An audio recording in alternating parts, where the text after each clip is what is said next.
Hi, Ade. Really good to have you on maybe what's going to be my last episode for season one. So you came Okay.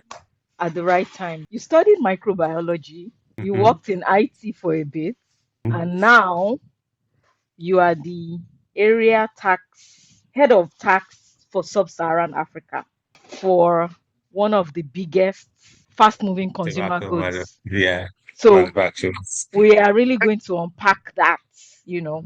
Um, but before we get started and before I hand over the mic to you, I'm just going to read your bio so that everybody knows the powerhouse that we have here Uh, and who we're speaking with. okay, excellent. I can take this.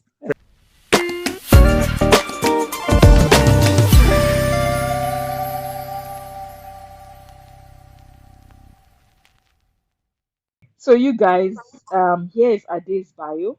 I'm reading from my phone, so please permit me if you see me like looking down. Okay. Adesegun Adetoro is a tax professional and a business leader with 13 years of experience in tax advisory, compliance, reporting, and strategy in Nigeria and across multiple African markets. He has advised multinational corporations, SMEs, and high net worth individuals across industries, including FMCG, aviation, infrastructure, retail, real estate, healthcare, and entertainment. Wow. Currently, he leads a team of tax professionals across sub Saharan Africa, overseeing tax strategy, compliance, and stakeholder engagement across the region. He's also passionate about Africa's creative economy and supports the growth of sustainable creative ventures through endeavors in film production and talent management. So, once again, welcome Ade to Careers in Accounting. I'm so happy to speak to you this afternoon. I'm actually very happy that I could make it, right? Eventually, I know it was a bit of a long time coming, but I'm very glad that our schedules finally like worked and we can do this. So, first question, tell us about your career journey, and we want to hear everything. What led you from studying microbiology Mm, to IT and then to tax? hmm And you also hmm support the creative economy, right? Yes, Tell us as everything. much as I can. Okay. So thanks, Arvide, for having me. So career journey. I would say that I think before I get into like the career where it starts post microbiology, right? I chose microbiology. It was a choice of my own. In fact, I fought for microbiology because my Wow. parents were like, why do you want to study that, right? Even I tell you a funny thing, my biology teacher in secondary school asked me why I wanted to study microbiology. I found it very weird, but they were like, oh, you've got so much potential, study medicine, Mm, don't go microbiology, you're better than it. But I was just fascinated by the course, right? I was fascinated by the idea of this world that you cannot see with your eyes, right? That is mm, happening and just giving rise to so many different things. We underestimate the power of microorganisms and the things they actually do behind the scenes, so to right. speak, to make sure that there are so many other things that we enjoy in real life, like from fermentation, from beer and alcohol and wine and all of those things that we enjoy. But there is an element of microbiology that is making it function, right? Which is why I went and I studied the course.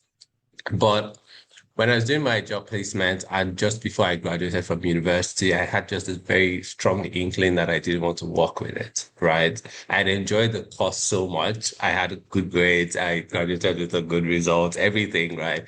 But I just didn't want to work with it. So I was at this crossroads of what do I do next?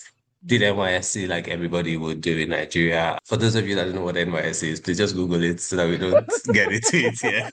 But I did it and I was a teacher at NYSC and I really enjoyed the experience of teaching as well. And then I came back to Lagos, and when I got back to Lagos, I thankfully was there was nothing too pressing, right, that I was rushing at. So I asked mm, myself, okay, give yourself time to figure out what you want to do next. Or what can you be doing in the interim, which is when I started to work with like a couple of friends that were doing IT startups then, right. right?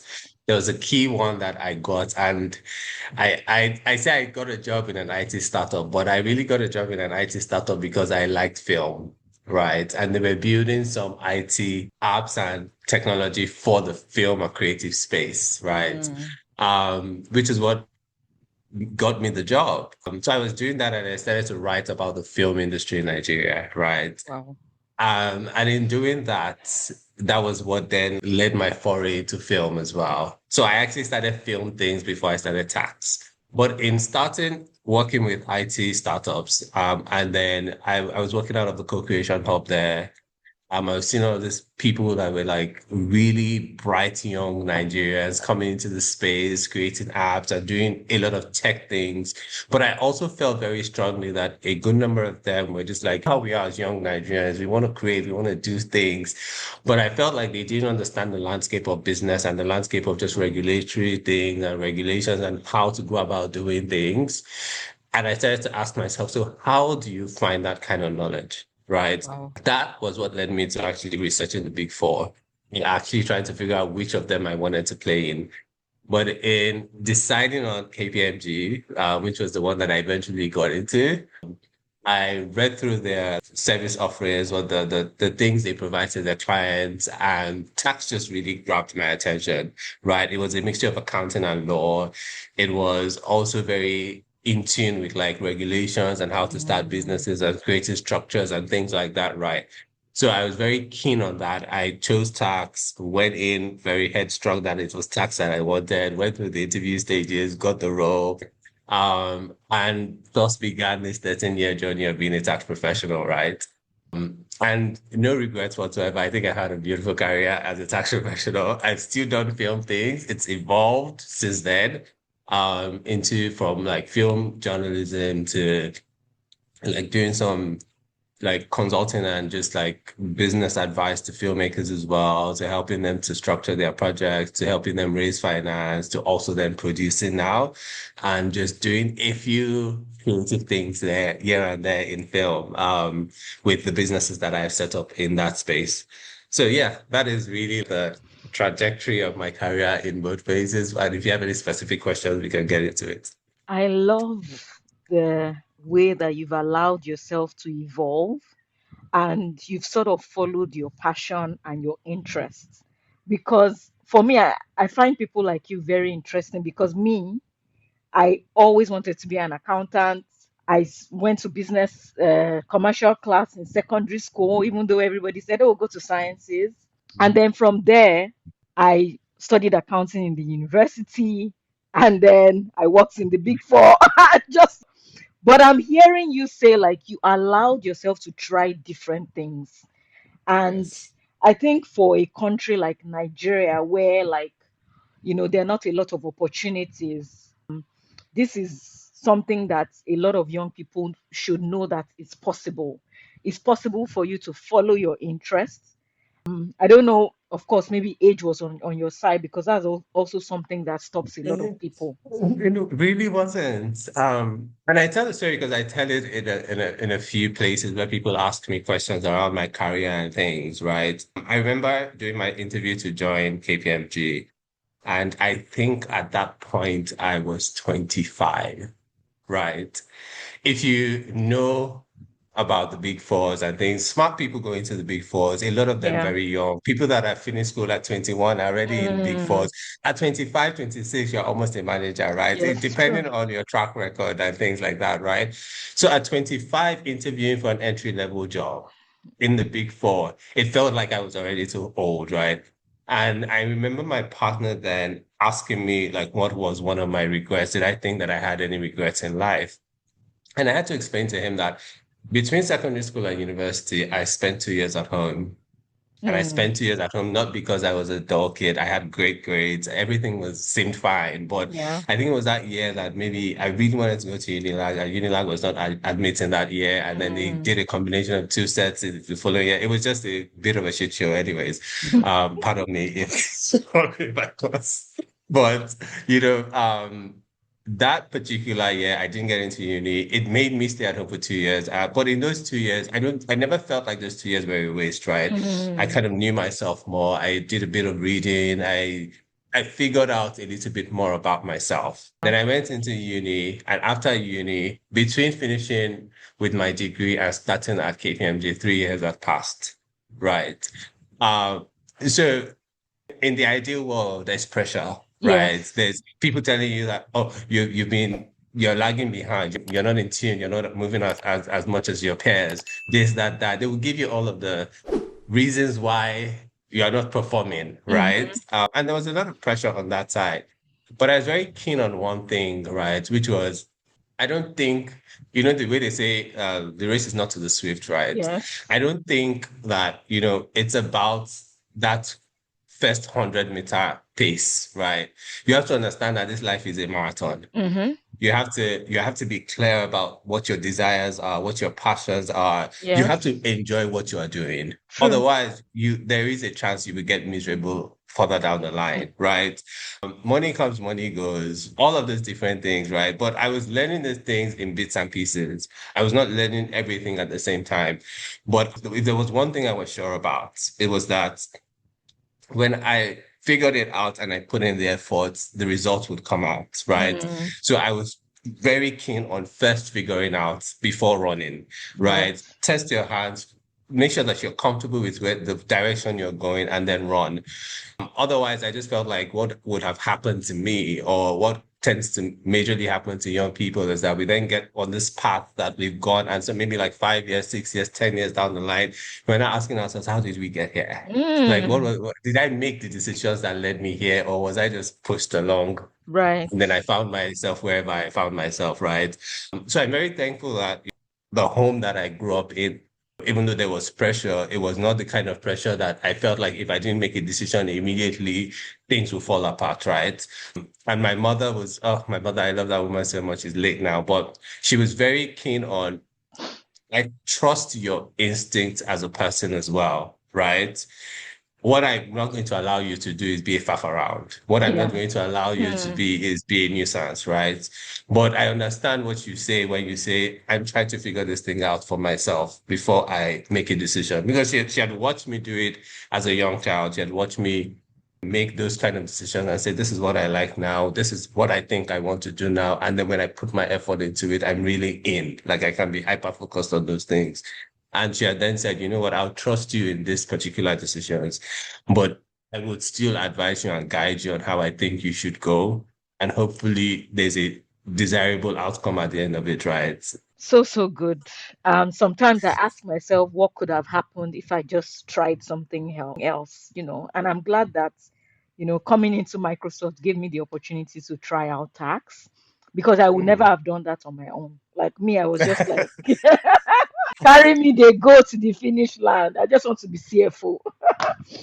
So, how has all of these skills, because the truth about people like you is you're acquiring skills by doing all these several things. hmm How have all these skills made you become a better tax leader? I think one of the best things that first things first, I think tax is a fantastic career path. I think it's the most interesting accounting field. I know people hate tax, but I think it's the most interesting accounting field. I'll tell you why. Um, when I was a professional in Nigeria, just focusing on Nigerian taxes, right? I was very much everything, the laws, the regulations that affected us as Nigerians, right? Yes, I did some international advisory work and things. I worked with other people in other tax jurisdictions, but unlike accounting, which is universal, tax is not, Yes. right? So you have the opportunity to kind of like foray into the unknown with tax, right? Someone will come with this industry, tax across industries is even different, Mm-hmm. right? So if you're in the big four, you're doing tax in FMCG or consumer market, it's different from the guys doing the tax in energy, sometimes different from the guys doing the tax for the financial services. So there's just a lot you can do with tax. So I found that really interesting, right? But to get back to your question around, remind me again, what was the question? Like all the skills that you've acquired Yes, all the doing skills all that these I've different acquired. things. Yes. How does that made me a better tax professional, right? Then coming into that kind of field and then realizing that, oh, there's a lot to learn, there's a lot to do.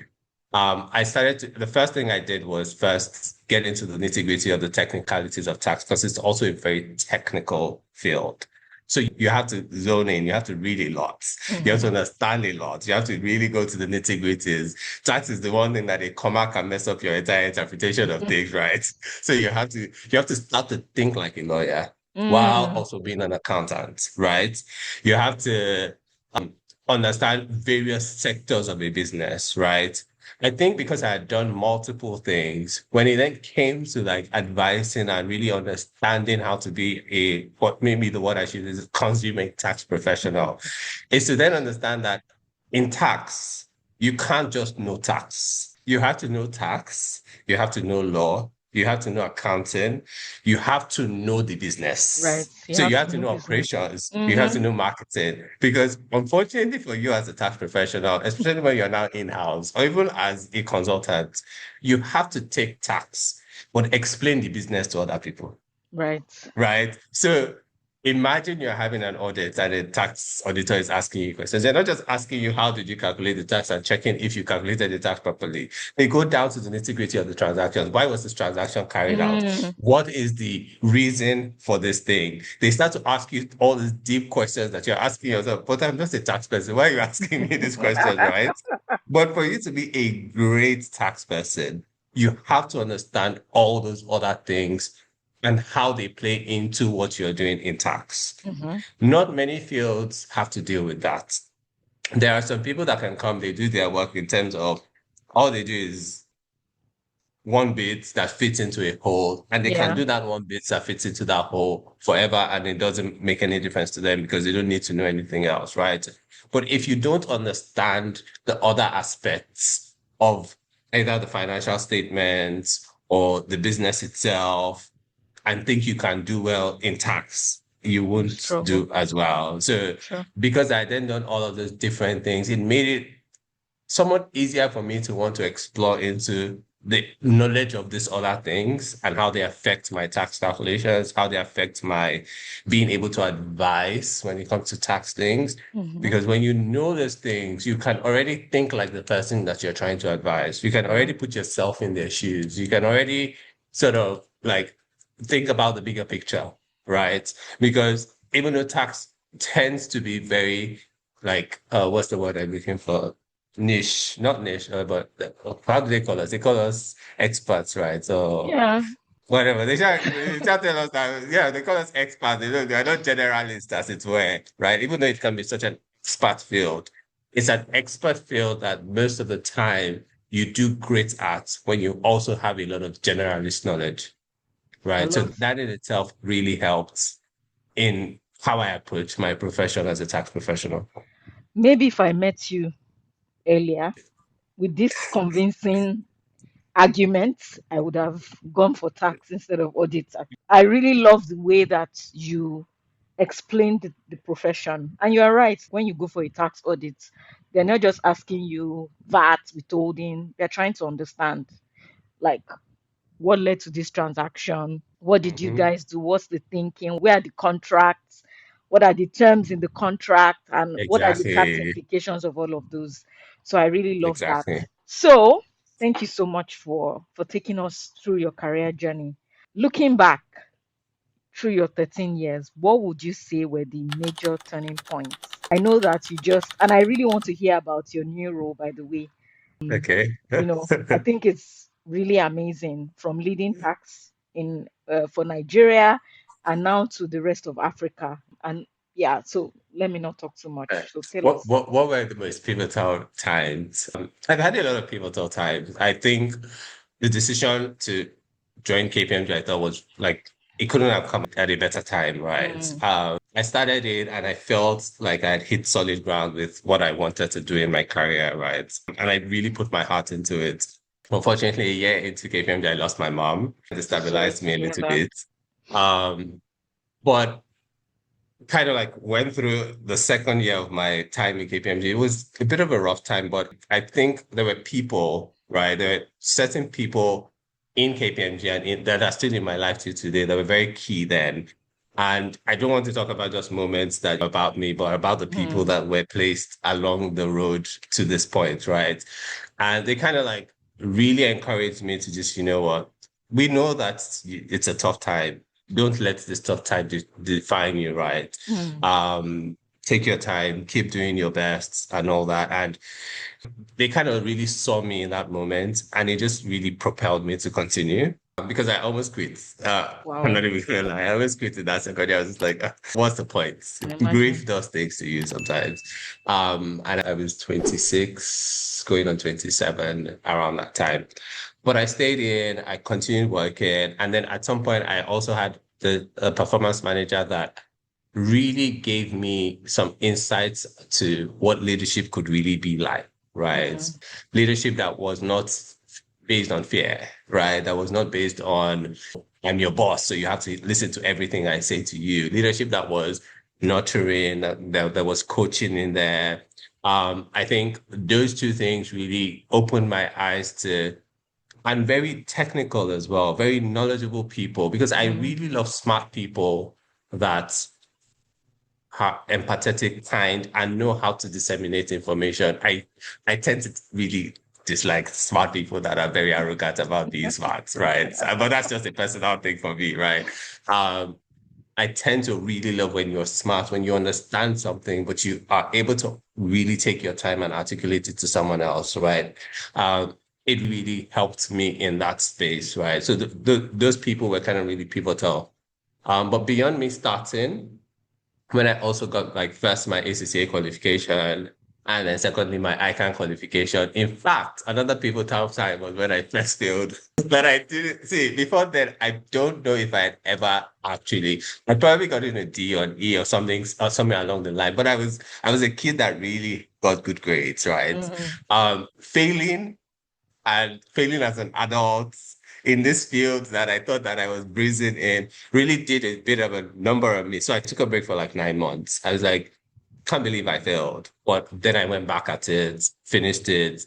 So finishing ACCA, finishing ICAD, becoming a manager in KPMG was a thing, right? You know, you do all of these things, try to be manager. So that was another really key moment for me. All the other moments that I can actually think about and call pivotal is every single time I decided to leave a job. Right. The decision to leave consulting, I remember very clearly the day that I made that decision that I was not going to be in consulting for long more.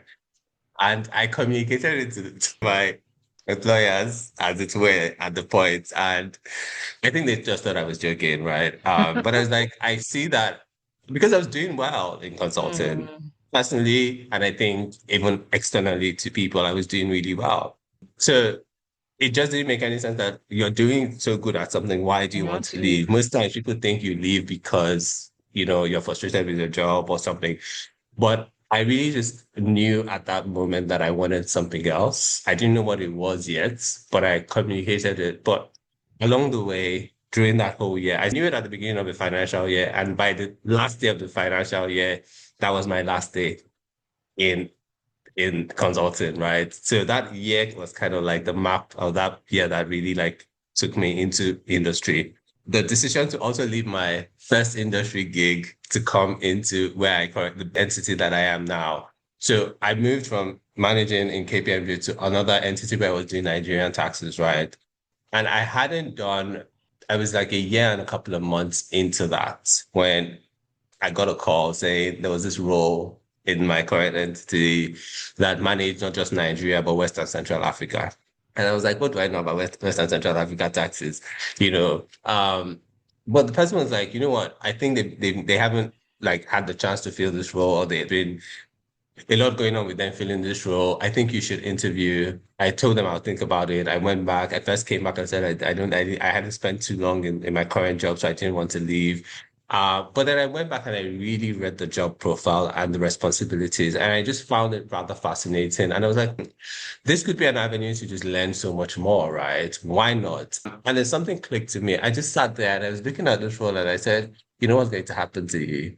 Somebody less experienced and less qualified to get this role is going to apply for it and get it. So what's wrong with you? Mm. So I applied.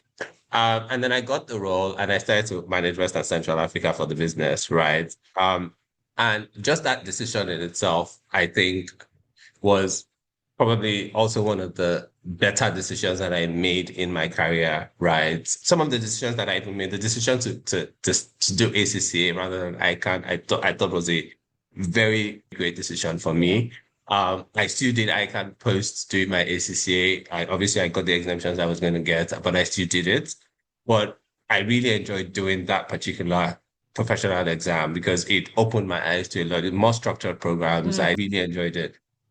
Then going into this business now and just really like working hard, doing my thing and getting a promotion within 2 years to this role again was it was not exactly on my bingo card, but I'm not surprised, right? Because you never know with these decisions. You think you're making the right decision, you think you're going on the right path, you're putting in your best into it. Sometimes it yields the results that you desire. Yes, it does. But I kid you not, I had a timeline for a promotion that was 6 months. I got my promotion 6 months prior, or about 6, 7 months to the timeline I had given myself to get a promotion, right? Congratulations. So I was super thankful for it, right? Because it just felt like it was a case of both your hard work and everything meeting opportunity, right? I guess those are all of the key pivotal points because now it's led me to not only managing taxes for the entire Sub-Saharan Africa for my business, but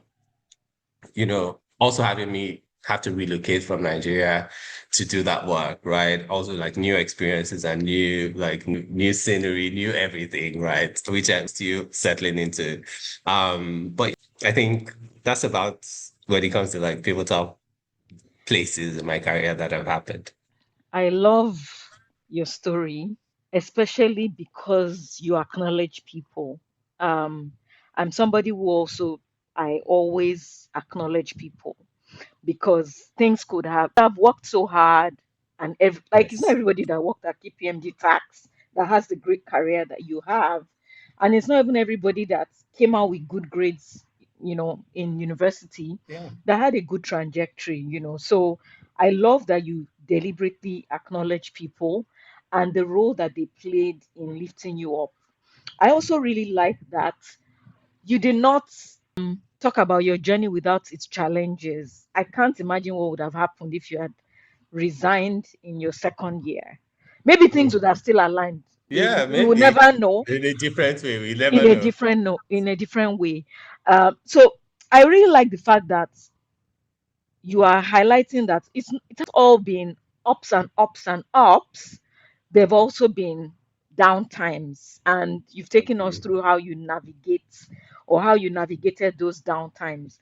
One of my down times was when I missed my manager promotion at KPMG. I wanted to die, Hmm. literally, I think it's tough. because I had just gone on a secondment that was widely announced. I came Wow. back, and literally 18 months down the line, I missed my manager promotion. Like people were asking Ah, me, we didn't see your name. KPMG back then, yeah.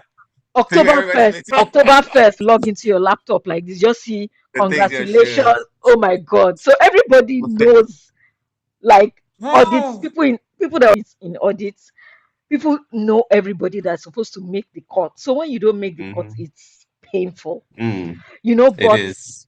these stories highlight the fact that we can rise from the ashes. Yeah. Like our careers are not like journeys that are just going, you know, Yes. try just going It doesn't upwards always and go that way. upwards. Like the twists and turns and bends, and navigating those is very critical for success because you never can tell where the journey would lead. I just recently read as well, and never ever could I have thought that joining Microsoft would lead me here, but see where we are today. Congratulations again. Thank you. Thank you so much. So, you lead tax for Sub-Saharan Africa. As a tax professional myself, I know that tax is hectic. I know that tax in Africa is crazy. So I can't even imagine what your like. Some days I pity myself. I'm like, what is this? On some days I'm just like, you could have done something that wasn't this difficult, right? Why did you choose tax? Um, So take us through your typical day. What does your day look like? okay. What does a typical day look like for me now? Mm-hmm. if I'm lucky, I didn't go to bed thinking about one tax problem in one country, if I'm lucky. But on many days, I tend to have to remind myself to stop and continue the next day. Like you have to stop, right? Mm-hmm. Work is not going to go away. Exactly. I've learned that one, and I know that I cannot get away from, things either being pressing, needing attention almost immediately. One thing people don't realize about tax is that, or maybe they do, is that tax is there's a lot of timelines to things, right? And there's a difference between internally agreed timelines and And statutorily bound timelines. yes, Internally agreed timelines, sometimes you can can shift move. yourselves. Statutorily bound timelines tend to come with levies, penalties. Penalty. You don't want to be explaining up and down why you're getting penalties. So you really have to be on track with things. Thankfully, I have a fantastic team across the continent. Obviously, rough days sometimes, great days sometimes, good days sometimes, but it's knowing that, okay, I wake up, I ask myself, was there anything that was present from yesterday that we haven't gotten through that needs to be attended to first? I go through my to-do list. I ask, well, let me not go through the entire thing now because I've gone straight into work. I wake up in the morning. I try to see if I can wake up in time enough to first just clear my mind, right? I don't want to always wake up and just get to work. It does happen a couple of times, especially when I'm working from home, right? Mm, But a good number of times I want to wake up, I want to clear my mind a little bit. On the day that I'm going into the office, I'm going to get ready. I'm going to try to have some breakfast, maybe a light meal, nothing too fancy, maybe some granola and yogurt. I've already potentially pre-packed my lunchbox from the day before, right? So I just get things out of the fridge, put it into my lunchbox, pack my gym bag, pack my laptop bag. I'm heading to the office. I get into the office. I try to check, is there anything that needs to be attended to if my calendar is not full? yeah. Because for someone that runs a team across different countries, chances are I'm going to be in a lot of meetings, Mm-hmm. right? So I do tend to have my calendar full a lot. So even when I want to have time to work on certain things, I might have to block out my calendar, right? So that I can actually get to work and not be in meetings. So then I'm through like, okay, is there anything statutory bound today? Is the team on top of it? Who is working on this? What needs to be done next? And I'm going through that to-do list. And I think because of where I'm positioned now, it's very important to be able to, because I'm overseeing a lot of things, to be able to look at the different things that I'm overseeing and say, okay, which thing needs the most attention now? And also check in with the team, right? We're working on this, where are we on this, where are we on that? Always check in, right? Don't just think that everything is going fine. So you have Yeah. to check in. You have to, if there are things that are waiting for you to review and approve, you have to do those. If there are emails that you need to send, to other stakeholders, if there's things you need to follow up on, there's just of things that I have to get through. If I have meetings that, are with external stakeholders, I just have to prioritize that, right? So a to-do list is You important. must. It's a must. You must have a to-do list so that you can always go back. Otherwise, you're going to forget things or you're going to miss things. Thankfully, I've not gotten to the part of my memory is right. So I do tend to remember a lot of things. And my team members, they say nobody's going to remember. And they just go remember. Right? So that in itself helps my team members to know that, oh, this man is going to ask me about this thing, right? So I need to make sure that it's ready. But it's also knowing that in the midst of all the madness, you have to take time to understand where your team are. Yeah. Is somebody being overwhelmed by work at the moment? How can you lighten that burden? If they have things that they need to discuss with you, because you're managing people, right? You have to look into how the team is performing, whether they're on track with their performance objectives, Mm. checking in with them and making sure that they're fine. Because sometimes we look at this work and we look at this work and we just think we're robots, but we're not, right? We're human beings. At the end of And the one of day. the key Mm-hmm. tenets of leadership is ensuring that the people that you lead are not only giving to your cause as a leader, but are actually gaining from it, right? Yeah. One of the gains you get from work is your salary, right? But the other things you can gain is just technical skills, soft skills, right? Are they able to present better? Are they able to navigate situations better? Because Mm-hmm. the higher you go, the more you're having to deal with high pressure environments, right? You're having to make decisions quicker. You're having to navigate things that you were not like, they didn't teach you in your accounting professional exams, right? Yeah. Because not only are you a tax professional, leading a tax team, but you're also a leader in the business, right? So you have to be involved in a lot of people decisions, a lot of things that affect the general business as a whole, because the success of the business is the success of the people, Right. right? So do you find that one of the things that gets lots of like time from me now, even beyond the tax work, is the people leadership part Mm. of things. Because I'm also part of the finance leadership team with my role. So I have to make sure that I'm giving attention to that. So when I'm done with all that, I try to be out of the office, get to the gym. On the days I go into the office, most of the time I want to go to the gym after, right? So I go to the gym afterwards. And then I go home, have dinner, relax a little, go to bed, catch up with people, catch up on the phone. Some days you can decide to go out after work Mm. because there's one thing about me. As much as I enjoy working, I Enjoy also life. enjoy a good time. So I enjoy life. I love it. Uh, I like to travel. I like to spend time with the people that I hold close and I love, right? Because what is the point of working so hard and just having a career when you don't have like a life to also share with people, right? And even at work, I built friendships from my career, like from Mm. everywhere that I've worked. I've really built really great friendships. I always tell people that no matter where you find yourself, find the joy there, right? And if you're not finding any joy, go somewhere else. Right. Don't stay somewhere because we spend most of our time, like the Yeah. time where our brains are actively working, most of that time is spent in the office or working and Mm-hmm. working with people. So if I'm going to be there all that time, I'm not able to build quality relationships. I think there's a What problem are we there. doing? So I want to make sure that I'm able to do that as well. So build good relationships with my colleagues, maybe make one or two friends that are not just work colleagues. And then beyond that, also translate that into, okay, I have a career, I have things that I'm doing, but how about my home life? How about the people that I love? How about, relationships? Like making sure that you also feed that. Because when work comes and goes, those are the things you come back to, right? Right.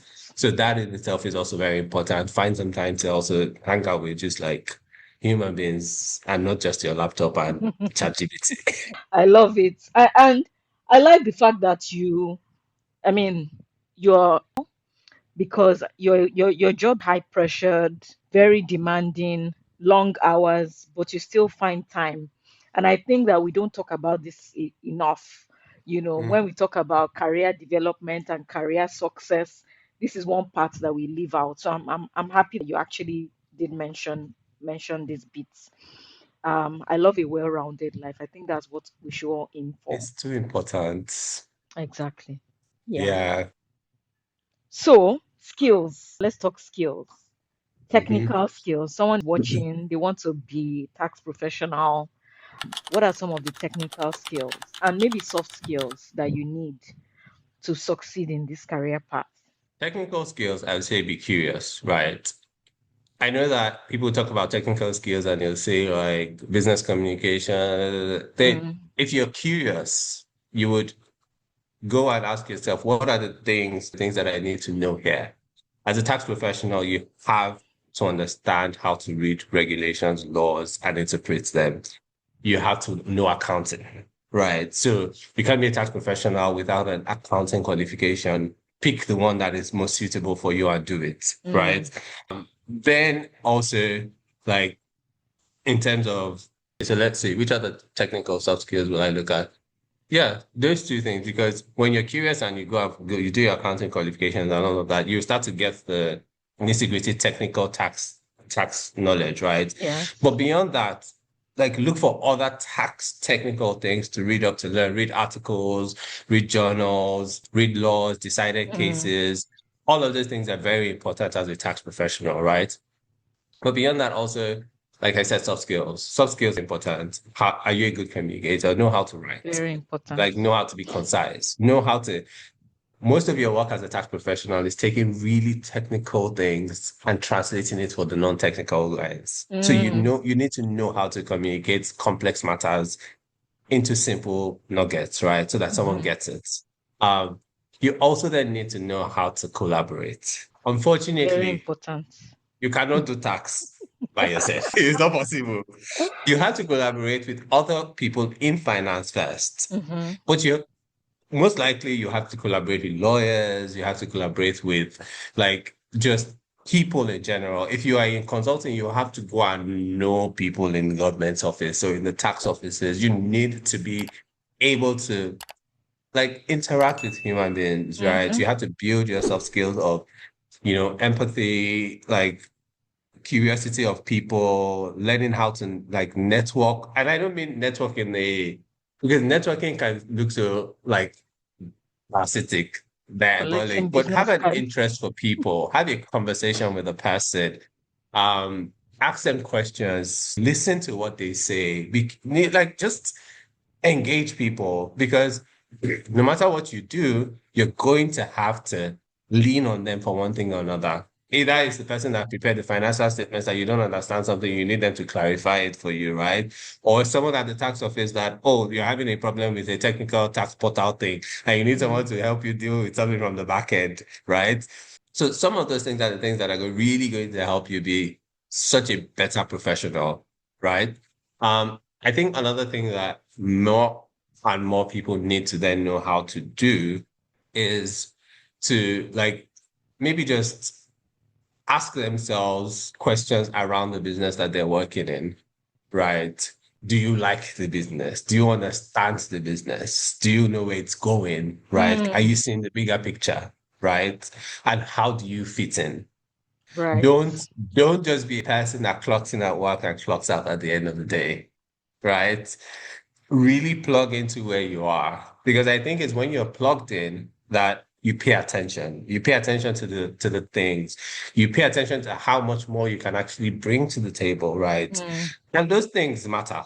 Yes, They they matter do. a lot because when people see that if I was your line manager and I see that, oh, you understand the things that are important for us as a team or as a business or the things we need to meet the next targets, the next goals, to succeed next, right? If I understand that you do those things, I'm gonna want to leave you on my team. I'm gonna want to Yes. make sure that you're happy so that you can keep Mm. staying on my team, right? So it's those small acts that I think really help you to then get exposed to more because it's the people ahead of you that would expose you to more things. True. And before they expose you to things, they're going to say, is this person going to be able to do it or not? And is interested. Is he interested? Right? Mm-hmm. So if they see that you are interested, they expose you some more, they expose you some more. And as you do better, when you're not in the room, they're talking about you. True. They're saying, oh, we want this person to do this, or something comes up and they're overwhelmed because the higher you go, the more you're going to be overwhelmed, unfortunately. And they're like, who can we bring up to take off some of this burden? And your name comes up because you have dealt with things in the past, right? And you've done them well. So they want to give you more to do, right? So I think it's very important that as you think about your career and you think about the things you want to do, be very keen on knowing that it's good to be technically sound, right? It is great to be technically sound. I know we're using AI and we're using a lot of other tools these days, but the utilization of AI from a person that's technically sound and the utilization of AI from someone that's going to just throw garbage in and get garbage out, right, is going to be entirely different. So Exactly. still be technically sound and use those tools as tools to like enhance rather than tools to just do the work, right? Mm. So they enhance what you're doing. But beyond being technically sound, know that it is important to be a person in the office, right? Not a machine, right? Mm. Be a person that goes in there. You know how HR will tell you bring yourself to work. Really and truly bring yourself, like be personable, be also be vulnerable at work. Not entirely vulnerable, right? But vulnerable in a way that you are able to be honest with yourself that I do not know this thing, but I see this person that knows it. So Mm-hmm. I'm going to go meet them and tell them that I see you know this thing and I want to learn it. How can you help me learn it? It might not necessarily be them teaching you entirely, but they can also put you towards resources to learn it. right? It's when you're honest with yourselves about your strengths and your weaknesses that you're able Pick to up actually them. look at those weaknesses and Mm-hmm. improve on them. True. If you are blind to them and you keep telling yourself lies, you're not going to get better. Of course. So it's important to find those areas that you're not good at and work at them. No, none of us woke up one morning and knew everything, right? There was loads Gradually. of dark days where you were just blind about the thing and you kept looking and trying to figure it out. And on one day, everything just clicks in your head and you know the thing and you're like, How okay, so did this I thing is even? not, Mm, I can do it, right? And there are many days that will require you to just put in extra effort. You have to like really go deep into something. I know that months upon of working 9 to 5. Well, we say 9 to 5, but we were working ridiculously long hours in consulting, and then ridiculously over Saturday and Sunday we are in accounting classes, doing accounting professional exams, reading up on 1 million things, barely getting any sleep, right? But all of that really did play out and it paid out at the end of the day, right? The last thing I would say is to anybody that is going into any profession or any career, no one, you can lose a job, but you will not lose the things you learned doing that job, ever. except you choose to lose them. Yeah, yours. So nobody's gonna come. If you live now, they're not gonna come and take your professional degrees from you. Mm-hmm. They're not gonna take your knowledge of how to compute corporate taxes out of your head. They're not going to come and take out all the advisory knowledge or the things that you've consumed and you're able to do from your head, right? So when you understand that, you know that it's very key that everywhere that you are, you're learning, that you're building yourself up, that you're getting better. Because it's in getting better and learning all those things that is actually the experience that makes you valuable, True. right? And when you are valuable and people think this person is a solution provider and can do this thing, I can get this thing done, and then you can go back and demand, you can leave a job and go and get another one. Nobody's tied to any job, right? Nobody, right? You can be in a job and be in a job because it's mutually beneficial for you as the person doing the job and for the job, right? And Mm-hmm. for the business.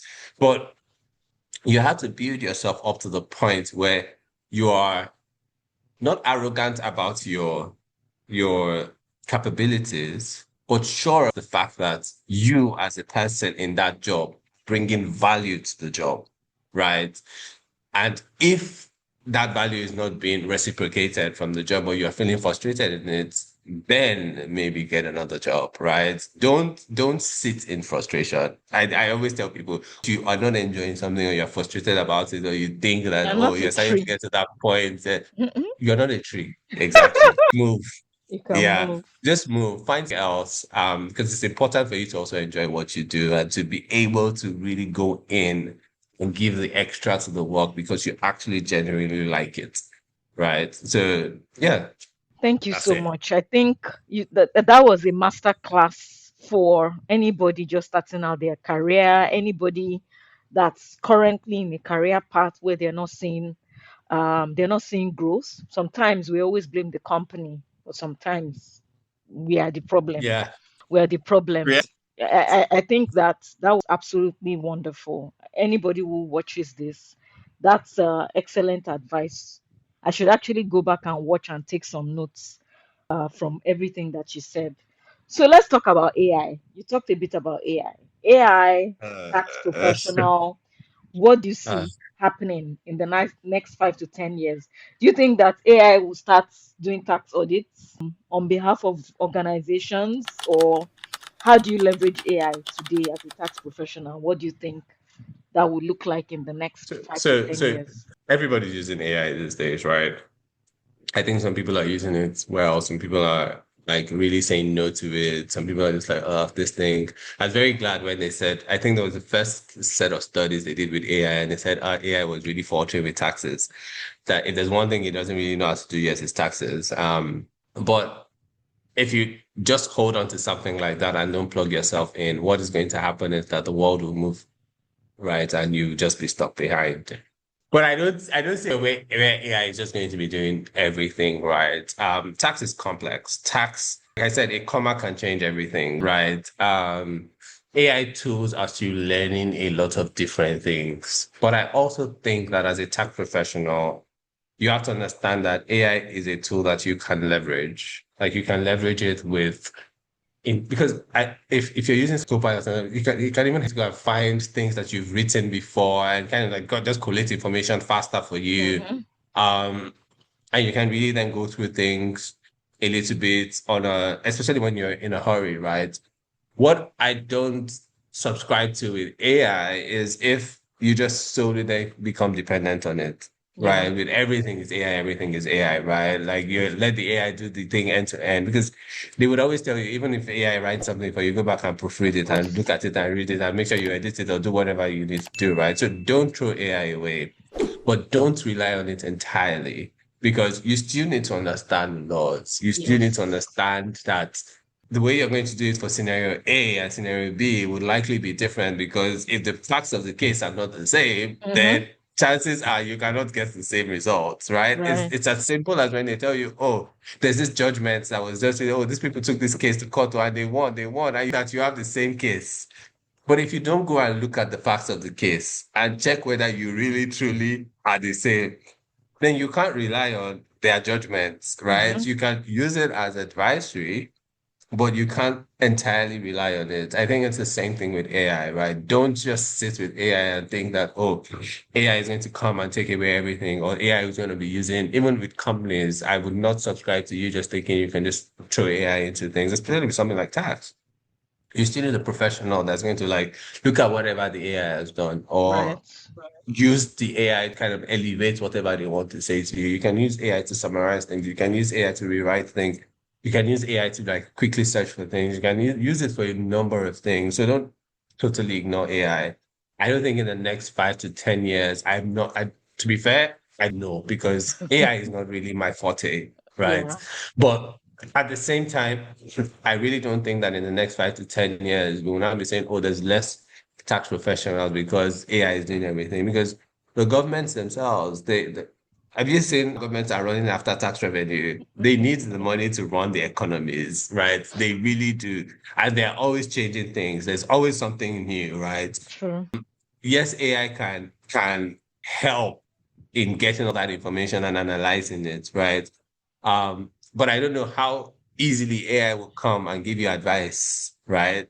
If AI even just takes everything and just gives you the advisory opinion yourself, you as a non-professional, are you able to digest what they said, what the AI has said, right? Are you able to navigate the intricacies of the differences between landscapes and industries and countries, and even in some countries, right? Because how something is taxed in one state is different from another state. So yes, there is a journey going that way. And I think that every every career person, everybody general should not ignore the AI phase of things. But I think we still should look at it just as a tool, the same way our laptops are a tool, the same way the mouse makes Mm. you really navigate your screen better, or your iWatch helps you to like check your blood pressure or your heartbeat rate when you're on the treadmill or something, right? Yeah. Rather than, oh, this is going to be something that would just like take over. So that's my view on AI. Absolutely. Absolutely. I think it's also important to mention that we have the context. We have the context.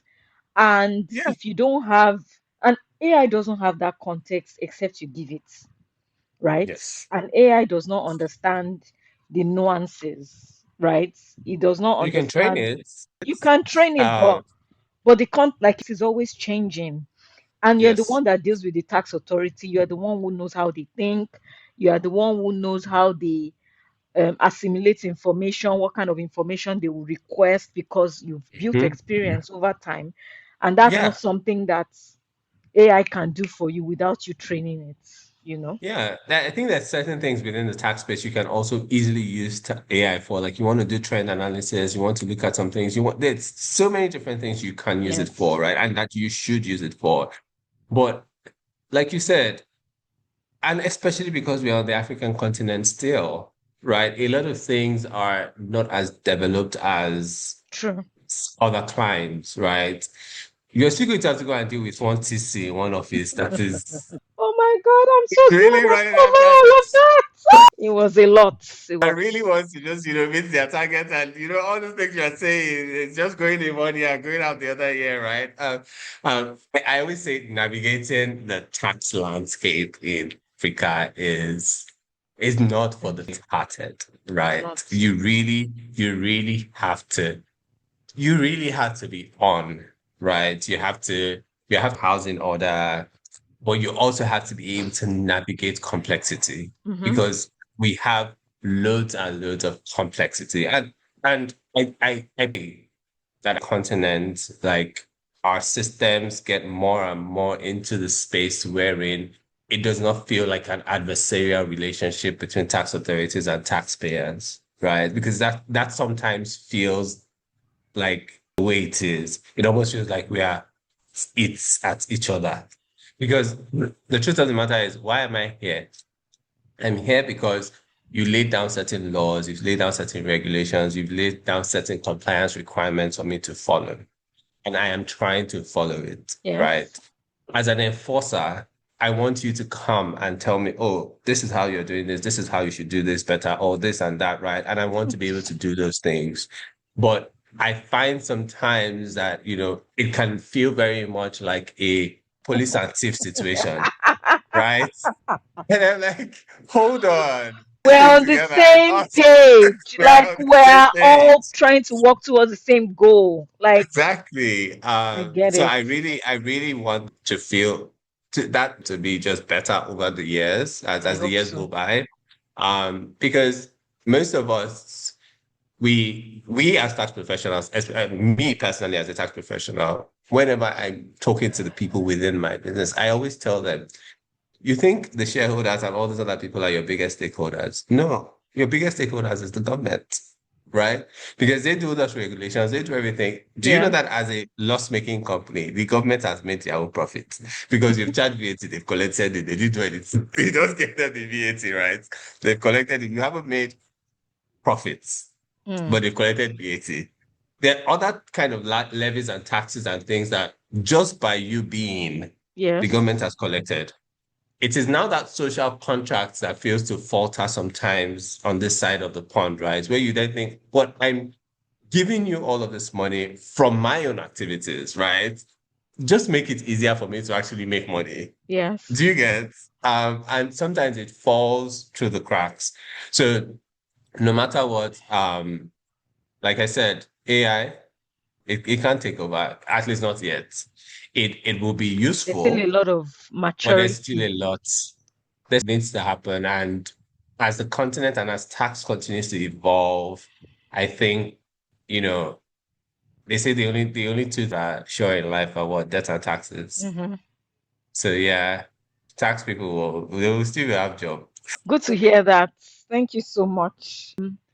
So, as we begin to wrap up, I know that someone reached out to me. Actually, the person left a comment and he said he studied, I think, biochemistry or microbiology or sciences, and he's been Hmm. struggling to get a job.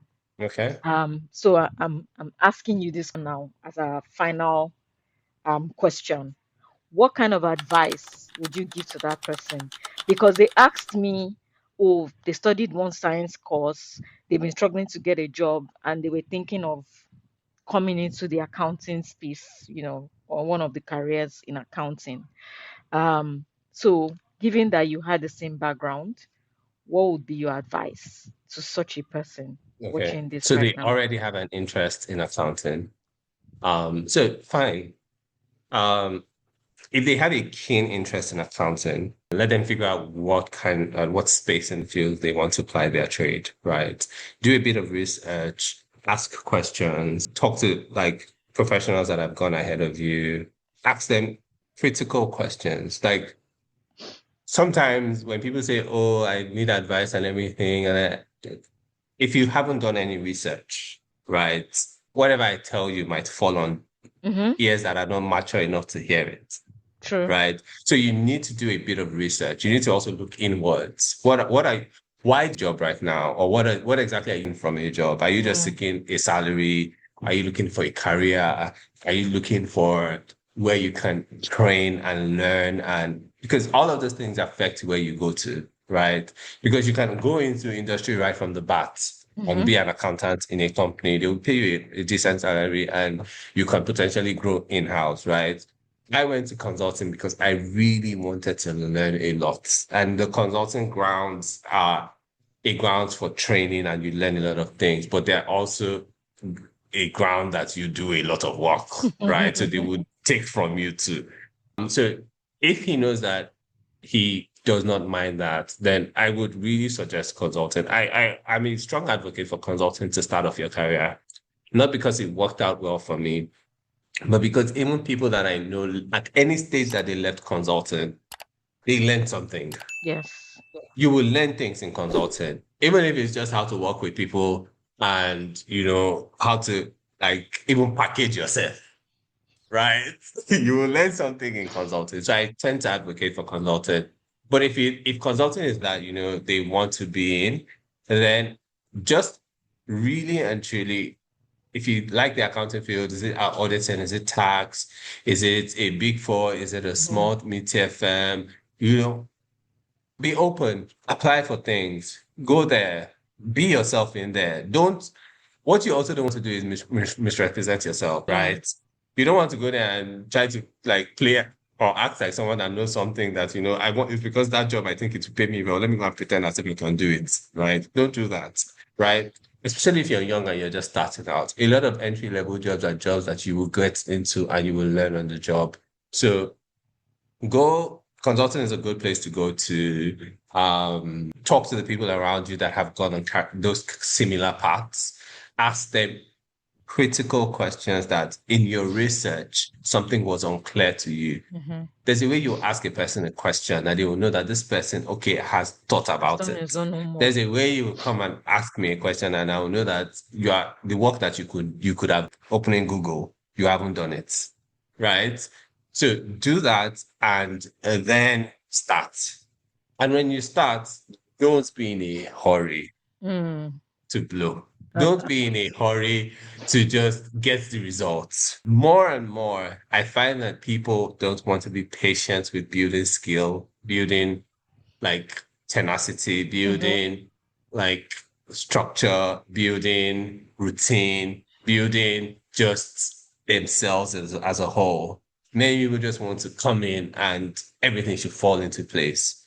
But there is something about that tenacity that you build from like the long hours of reading, the days where you have to like really go into like volumes of information and just sorry, volumes of data and create information out of it. There is the skill learning how to edit things, how to write, how to use like professional language, all of these things that we thought they were being fussy with us, but they were just training us, right? True. So you need to be because if you enjoy and if you give yourself to training, I think it can be the best thing to happen in your life. Because Mm. when you give yourself to training, the only thing you're doing is making yourself better, right? And the more you get better at things, the more you can actually get done, Mm-hmm. right? The only reason why I can potentially say that, oh, they can bring this complex tax matter to me and I can answer the question in 5 minutes, whereas someone has to go and read something and come back in 2 hours. It's because I've sat with that thing over and over Yes. and over in different ways. I can quickly pinpoint certain questions. If you answer this in affirmative, answer this in affirmative, I already know where we're going, Mm. right? I can ask better questions as well. So you just need to put yourself and train yourself along your career. Always make sure that every year of your career, you're learning new things. Do not, if once you get into a job and you start to feel like I'm You're not learning learning nothing anything. here, I'm only doing, you need to leave that job. Don't stay Mm. there. So Even learn on the even in job. Nigeria. Mm. Yes, please. I'm not even playing. Okay, I'll put it this way. If if you're in a job that you're because I feel like a lot of jobs, people think that there are jobs that they won't learn things. Maybe what they are not asking themselves is what can I learn at this job? Right? What are the things I can take from this job? Don't only ever go to a job for the salary, True. right? Go to the job asking yourself, what are the other things I can learn? I have had situations where either myself or a line report comes and says, "Oh, I see that we're trying to do this thing, we're trying to do this thing, but the reason why we are spending so much money giving this person to do it is because we don't have the skill internally. But I think I can get the skill. And if we get Mm. the skill, I can start to do it internally and we stop Paying. spending this X Mm. amount. We start to do it. So that who are you going to go and meet with that kind of business case? That will say, okay, let me not train you to learn it in. Mm. Do you get? We have to bring ourselves out of this, like sometimes victim mentality, or True. we can't get things done, and really start to really like throw things out there. It might not land. They might say no, whatever, but you try. Keep Yes. trying, right? Mm-hmm. That's why I said if you're not learning anything there, leave. Or worst case scenario, ask yourself, but I'm earning a salary. Do I have spare time? If you're not learning anything in a job, let it not be a job that's taking all your time, right? Let it be a job that you can leave at the end of the day and go and learn something somewhere else. So maybe True. take a course, do an extra exam somewhere, right? It doesn't have to be the biggest thing or the most expensive exam, but keep doing passes, right? Learn something new. So your job could be just a means to earning the income that you will go and use to do the professional exam that will get you the next job, Mm-hmm. right? But the biggest disservice you can do to yourself is to just work and not learn. Work and work and work. What's going to happen to you is that all the other people that are learning get they upskill themselves and Yeah. get things. Mm-hmm. You potentially are going to get stuck. Is So it keep what it is learning. to be? So just Yeah. is the biggest advice for anyone that wants to have a career. Just keep learning. Thank you so much. It's been an amazing pleasure speaking to you. And to you I mean, too. I've seen you at events, but I didn't know that you had this much talk in you. So it's absolutely amazing, absolutely what to hear. You guys, I've had Adesegun speaking with me. His LinkedIn bio would be in the description box. He's a very busy man. Be nice, be cautious if you ever have to reach out to him. Maybe you're considering a career path and or you need some people who always come to you for mentorship. But if you need anything, you can definitely reach him via the link in the description. Adeshegun for coming on Thank Careers you, in Aramide, for Accounting. having me. I'm really glad that we did this. I'm glad. And I hope that this helps like anyone watching, including young people out there, because I'm really passionate about young people and them just, you know, getting both career financial independence, right? Because that is really what helps you to like be your best self in life, Hmm. right? Hmm. Some of that really helps. And I hope that this helps them. I hope so too. I'm sure it does. I get a lot of comments on these videos that I just started because someone asked me in a forum that I attended, like, I have a degree in accounting, or I didn't study accounting, but I want to be an accountant. What can I do? What can I become? And that was really what led to this series. So I'm glad you came, and it's been an amazing evening. Enjoy the Close rest to of your you. evening, and And talk you to you soon. too. Take cheers, Bye. Aramide. Bye. Bye. Bye.